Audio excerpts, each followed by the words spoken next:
Hi friends, మన beautiful పెరట్లోనికి అయితే వచ్చేసాను. చాలా బెండకాయలు అయితే చాలా పొడవుగా అయితే కాసి ఉన్నాయి. చూడడానికి చూడముచ్చటగా ఉందన్నమాట. మీకు చూపిస్తాను. చూస్తున్నారు కదా, ఇవన్నీ చిన్న చిన్న పిందులు అయితే దిగుతూ ఉన్నాయి. కాప్ అయితే స్టార్ట్ అయిపోయింది. ఇక 1 బై 1 ప్రతి కూరగాయలు వండుకుంటూ ఉండడం. నా చిన్నప్పుడు ఎక్కువ ఏ కూరగాయలు కొనేవారు కాదన్నమాట. మామూలు పొలం గట్ల మీద ఇలా కాయగూరలు వేసి పండించుకుని అవే ఇంట్లో వండుతూ ఉండేవారు. నానమ్మ తాతయ్య వాళ్ళు కూడా అయితే చాలా ఆరోగ్యంగా ఉండేవారు. వాడిని బిట్టే నాకు కూడా ఇన్స్పైర్ అనే చెప్పాలి.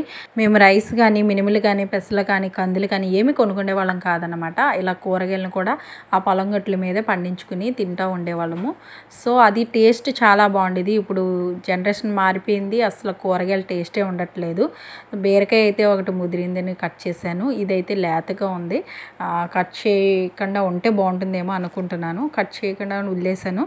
సో ఇక్కడ చూస్తే ఒక బీరకాయని చూడలేదు, శుభ్రం పాడైపోయింది. సో ఇత్తనాలకైతే ఉంచేస్తే బాగుంటుంది అనుకుంటున్నాను. ఇక బెండకాయలు అయితే కట్ చేసేద్దాము. మిగిలిన లేతగా ఉన్నాయి బీరకాయలు. ఆనపకాయలు అయితే కింద చిన్న చిన్న పాదులు అయితే ఉన్నాయి. ఇంకా అవి దానికి టైం అయితే ఎక్కువ పడుతుంది. బీరకాయలు అంత ఫాస్ట్గా ఆనపకాయలు అయితే పెరగవు.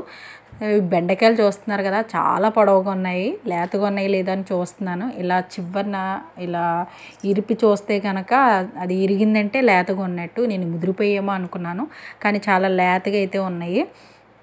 ఇవన్నీ బెండకాయలన్నీ కట్ చేసేసేయాలి. చాలా ఎక్కువ బెండకాయలు ఉన్నాయి, ఫ్రై చేసేసేయాలి. ఇక్కడ బెండకాయలు కట్ చేసేటప్పుడు బెండాకులతో చాలా జాగ్రత్తగా ఉండాలి ఫ్రెండ్స్. అవి చాలా రఫ్గా ఉంటాయి. కంట్లో గుచ్చుకున్నాయంటే కళ్ళు పోయినట్టే. ఓకే ఫ్రెండ్స్, చాలా బెండకాయలు అయితే కట్ చేసేసాను. ఇక మిగిలిన వాటిని అన్నిటిని చూద్దాము. ఇక్కడ డ్రాగన్ ఫ్రూట్ చిగురు వచ్చింది. ఇది పింక్ కలర్ అనమాట. ఇక్కడ కొన్ని మిరపకాయలు అయితే ఉన్నాయి. ఆ మిరపకాయలను కూడా తెంచేస్తున్నాను. చాలా ఎక్కువ ఉన్నాయి చెట్టు నిండా కాయలు అయితే చాలా బాగా అయితే వచ్చేసినాయి. అవన్నీ కూడా తెంచేస్తున్నాను.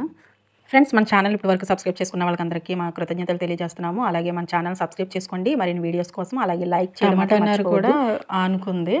సో టమాటాలు కూడా పూతకి రెడీగా ఉన్నవి. ఒక 2 వీక్స్లో దానికి కూడా పూత అయితే వస్తుంది. ఇక వంగ మొక్కలు ఆనుకుని ఉన్నాయో అవి కూడా కొంచెం డల్గా అయితే ఉన్నవి. దానికి కొంచెం కాపు అయితే మొదలుపెట్టింది ఒక్కొక్క చోట.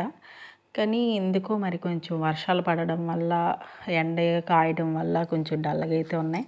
ఇక తోటకూర, గోంగూర చూస్తే కనుక ఎప్పటికప్పుడు కట్ చేసుకుని వేసుకుంటూ ఉంటున్నాము. కొంచెం కరివేపాకు అయితే తెంచేసుకుందాం. ఇదైతే ఫ్రెష్గా ఉంటుంది ఫ్రెండ్స్. నిజంగా చాలా బాగా అయితే ఎదుగుతుంది కరివేపాకు. చిన్న చెట్టే కానీ రొబ్బలు అయితే మాత్రం బాగా ఎక్కువగా వస్తున్నాయి. కొంచెం కరివేపాకు అయితే తీసేసుకుంటున్నాను. ఇక ఇక్కడికి వచ్చేటప్పటికి మనకి చాందుంపలు మొక్కలు ఎప్పుడో పెట్టినవి. అలా నేను తీసేస్తూ ఉంటుంటాను. దుంపలు మళ్ళీ కప్పెట్టేస్తూ ఉంటాను. మన వీడియోస్లో కూడా మీరు లాస్ట్ వీడియోస్ చూడవచ్చు. సో ఇవి కూడా రెడీ అవుతున్నాయి. మొత్తం ఊరినాయి దుంపలు అయితేనే. అంతే, ఇప్పుడప్పుడే అయితే తీయడానికి బాగోవు, కొంచెం టైం కావాలి. సో 1 మంత్ అన్నా పడుతుంది అనుకుంటాను. అప్పుడు తవ్వి చూస్తే కనుక చాలా బాగా అయితే వస్తాయి ఇవి. చూస్తున్నారు కదా, దుంపలు అయితే మాత్రం పచ్చిగా ఉన్నవి. అవి ఎలా తెలుస్తుంది అంటే అలా ముదరగా ఉన్నప్పుడు ఖచ్చితంగా తీసేసుకోవాలి, లేదంటే మళ్ళీ మొక్కలు వచ్చేస్తాయి. ఇది ఫ్రెండ్స్, చిన్న హార్వెస్ట్ చేసి ఉన్నాము. మీకు నచ్చితే లైక్ చేయండి, తప్పకుండా మన ఛానల్ సబ్స్క్రైబ్ చేసుకోండి.